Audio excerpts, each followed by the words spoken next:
Buenas tardes and good morning. I'm afraid we are going to switch again to the English language because I wouldn't be able to speak in Spanish properly.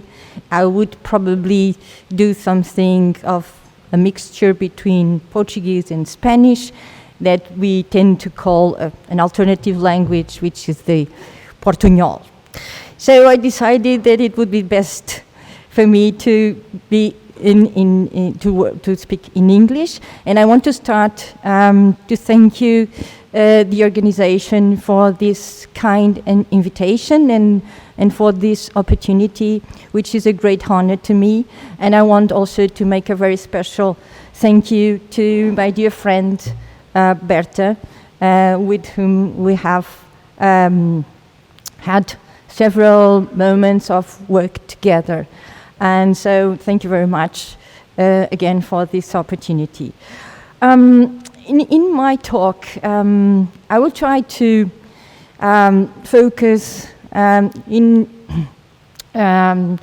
the evolution of the field of research in mathematical modeling and applications in teaching and learning, of course. And for that purpose, I will try to make a kind of a review of the field, but I will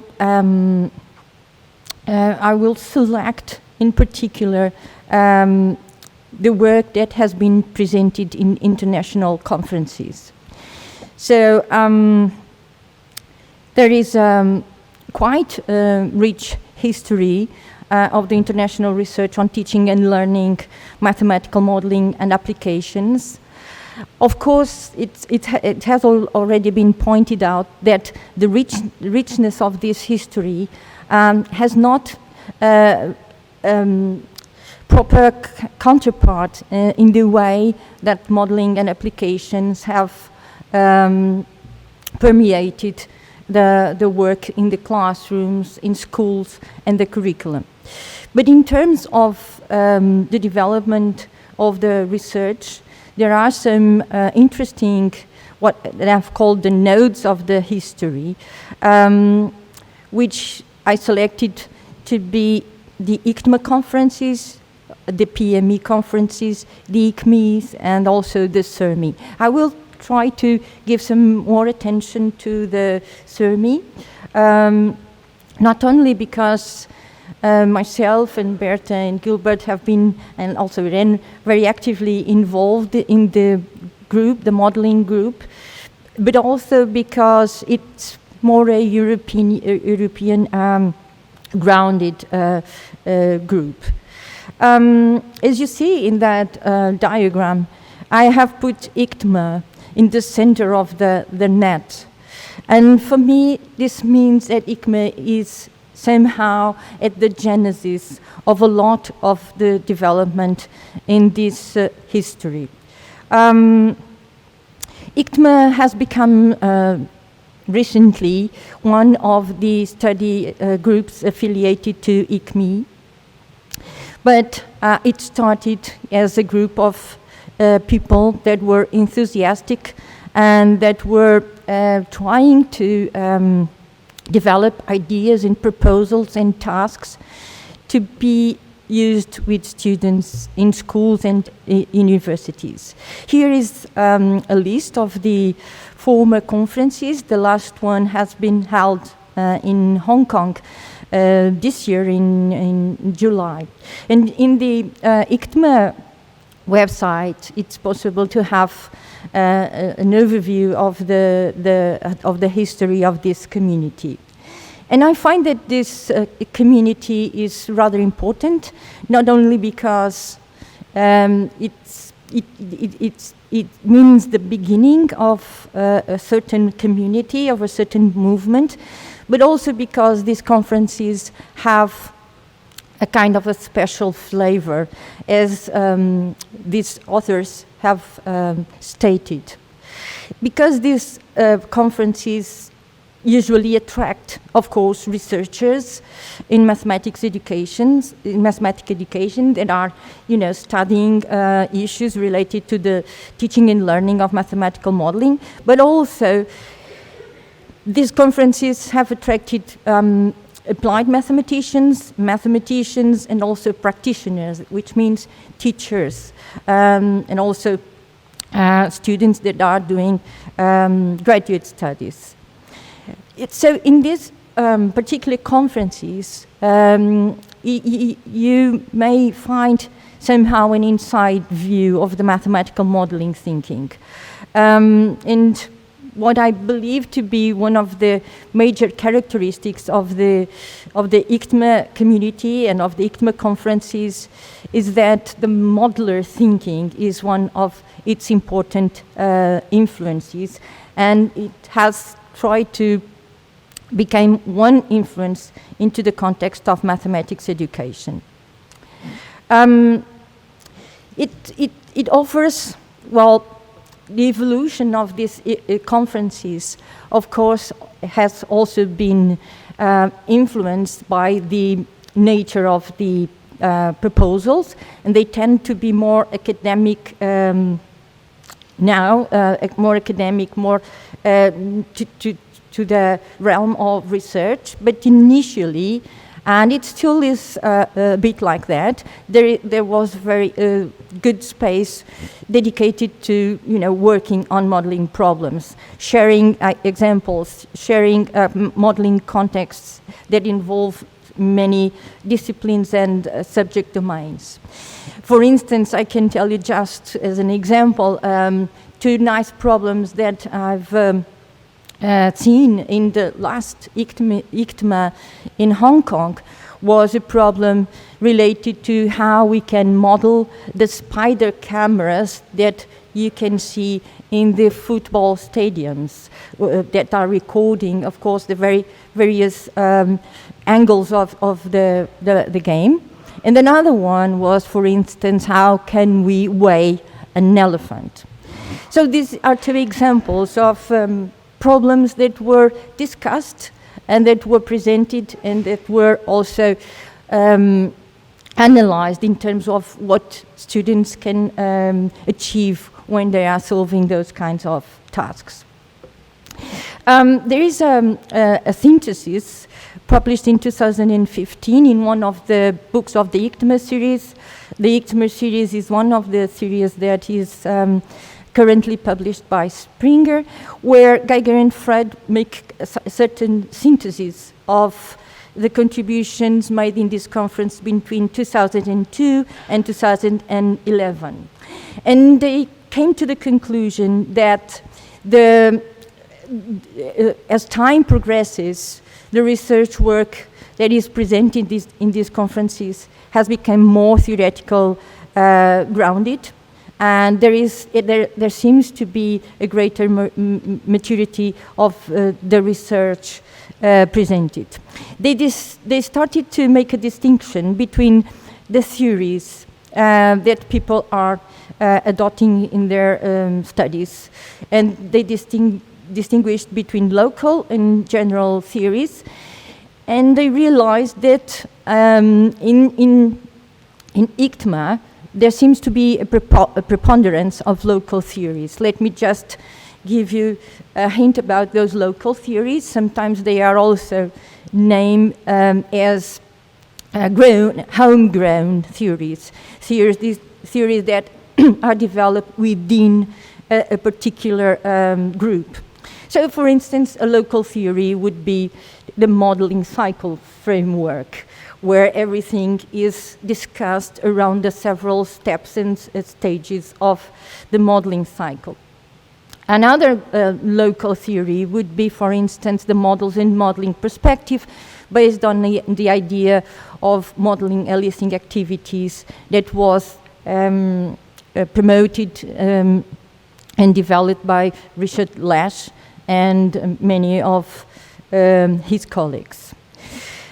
Among the local theories, one perspective that can be synthesized as the modeling cycle, and also the modeling competencies or processes that are associated with the modeling cycle, seem to be dominant in terms of the research produced. So, regarding the ICTMA conferences, I would bring out two fundamental conclusions. Some local theories seem to somehow give room to more stronger conceptualizations, and again, another conclusion is that the initial nature of the ICTMA conferences that were very dedicated to practice and to development of materials has become less strong, and now there is a major concern with research-based work. Now, I will give you also a little hint about what's been done in PME. I will draw here on the fact that we had a PME research forum dedicated to modeling and applications, and one of the ideas that was clear from that research forum is that you can find a certain conceptual fuzziness, a certain conceptual diversity and sometimes confusion around mathematical modeling. But one perspective that stood out here was the mathematical perspective, which was brought by John Palesco, who talked about thought tools for modeling. And so the development of the modeler thinking was quite important in this research forum. And I would say the cognitive perspective was also quite important there. Another review also of the work presented at PME conferences was made and published by the Sense publisher by English, Arlbach and Moussoulidis. And they also acknowledge a great diversity of theoretical perspectives, with three prevailing ones. Again, the models and modeling perspective, the modeling cycle, and modeling competencies, which are very associated, the two of them. Other perspectives that were also present, but with a lower influence, was the RME, the realistic mathematics education, mathematical and cognitive perspectives, and here again the anthropological theory of the didactic that we will see has a very strong role in CERMI conferences, namely because of Bertha. At ICME, there has been some also some topic study groups dedicated to modeling and applications. And lately, Gloria Stillman also tried to make a characterization of the latest theoretical and empirical research in the field. She also noticed that there is a primacy of the modeling cycle framework as a conceptual, predominant conceptual tool, but again a considerable emphasis on the modeler, being the modeler the student, or being the modeler the teacher who helps the student to acquire modeling competencies. So again, she speaks about some local theories that are getting a lot of attention, like the modeling cycles or frameworks and the modeling competencies, and now the prescriptive modeling, which is more associated to how modeling may be used not to describe or understand, but in fact to make decisions on human activities. And then also she makes note that the general more general theory has becoming very relevant, which is metacognition, and in particular anticipatory metacognition, because while you are performing the stages of the modeling cycle, you need to anticipate what you're going to find or what you're going to need in the next stage. So now I'll go to Seiem, my main interest here. It started in 2005 at Seiem 4, a thematic working group on applications and modeling, and it has become very active since then. We have counted, and there is about 160 papers and posters that were produced and presented between Seiem 4 and Seiem 11. But one important characteristic is the plurality of the themes, of the theoretical and empirical perspectives, of the research aims, and of the views on mathematical modeling that coexist within the group. So this is a distinctive feature of the topic group at Seiem. It's its diversity. This was early noticed in 2005. Gabriel Kaiser was the leader of the group, and there was this note on the fact that we don't have an homogeneous understanding of what modeling is and of its epistemological backgrounds. So in this moment, there starts to be an attempt to differentiate perspectives according to their central aims, and those efforts went on and finally were synthesized in a very cited article in ZDM, ZDM 2006, written by Gabriel Kaiser and Bharat Sridaman. Throughout the several Seims, what I'm going to point out is the theoretical perspective that stood out. And for instance, in 2009, it was the anthropological theory of didactic, the realistic mathematics education, and the models and modeling perspective.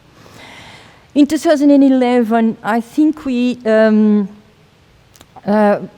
have seen these perspectives enriching in terms of concepts, and we had the model development sequence that came into the models and modeling perspective, and also the cycle of modeling extended with the technological world, and the study and research path as an important theoretical tool in terms of the anthropological theory of the didactic.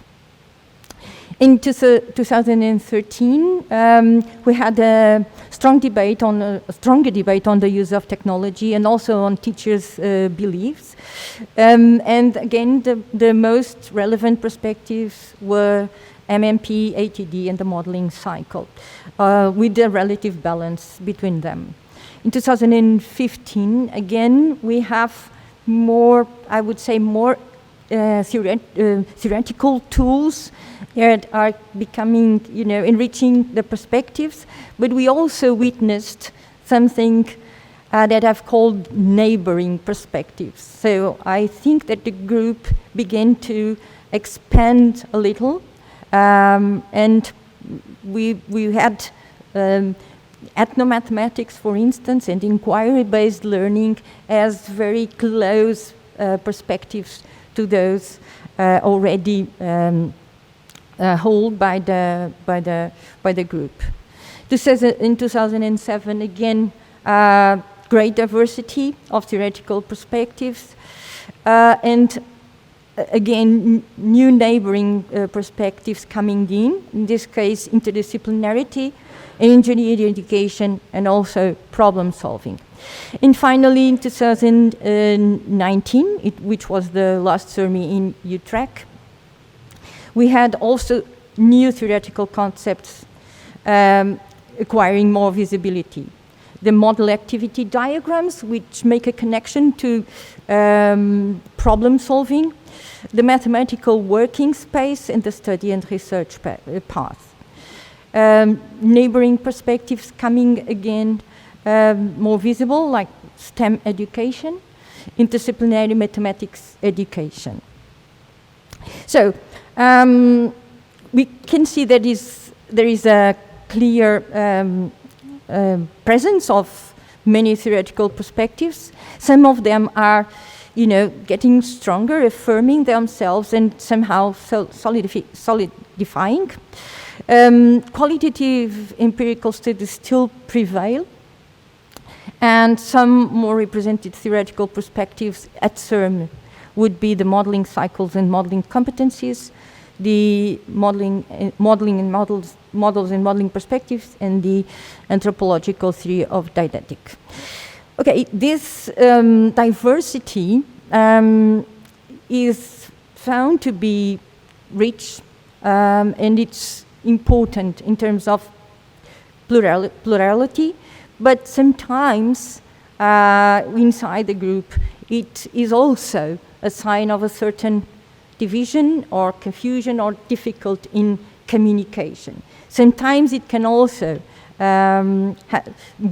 mean a risk of disintegration inside the group. What I'll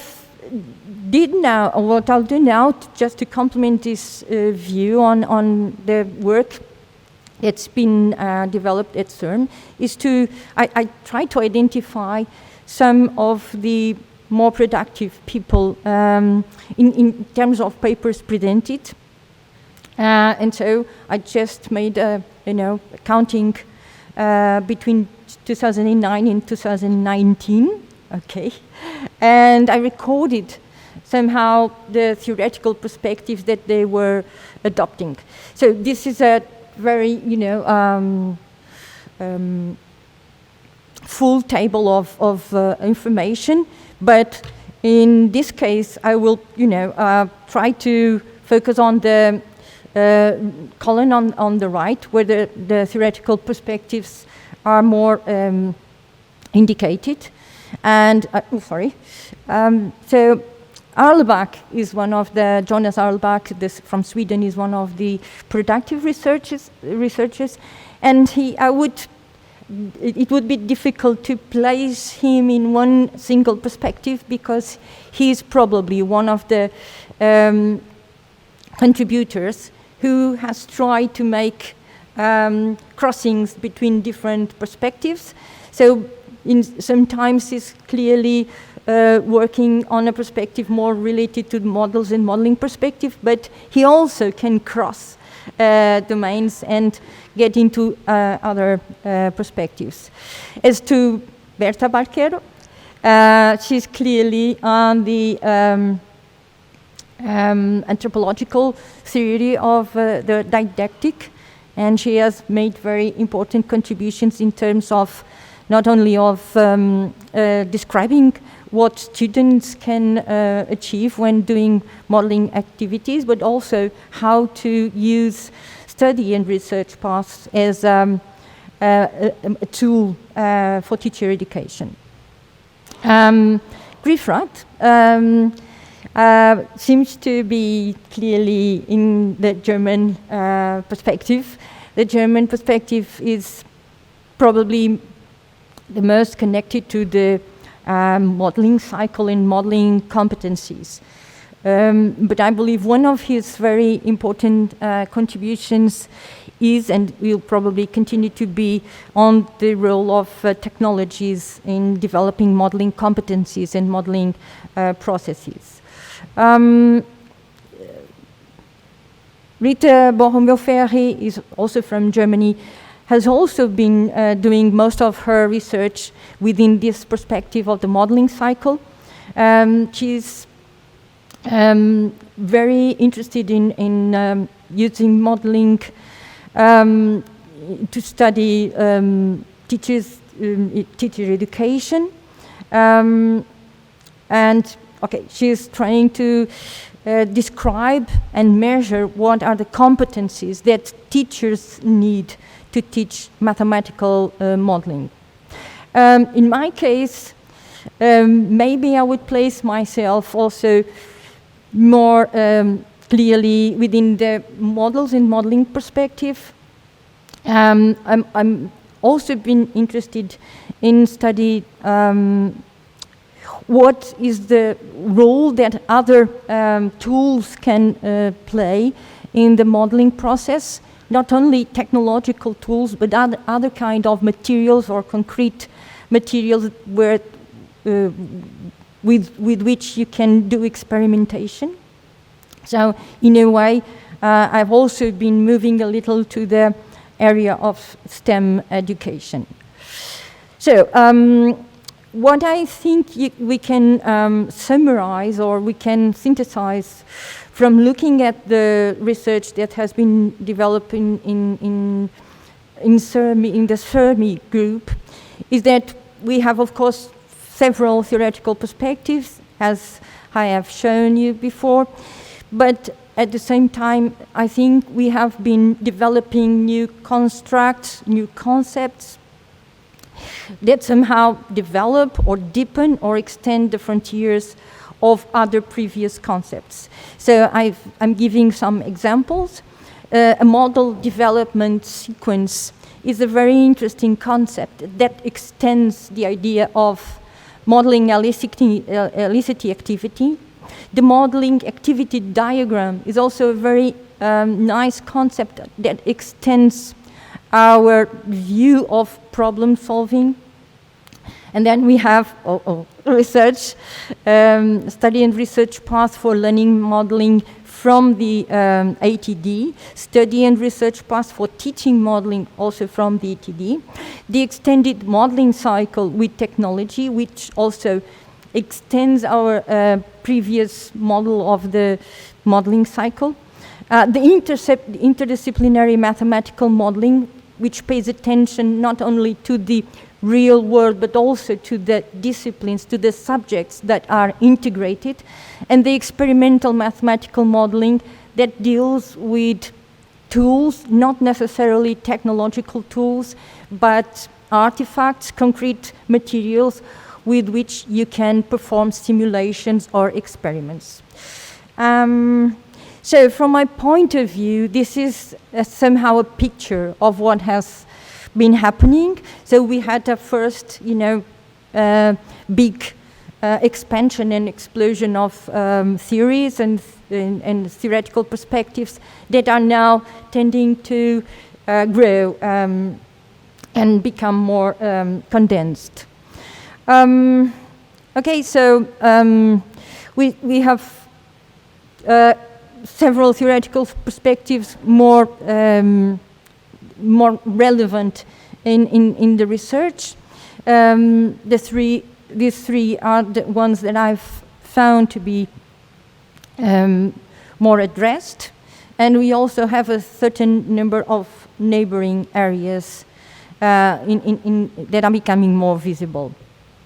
In terms of the future and of the development of the theoretical perspectives, I would wonder if we are dealing with local theories or more with concepts that became very robust and strong and productive and fruitful concepts.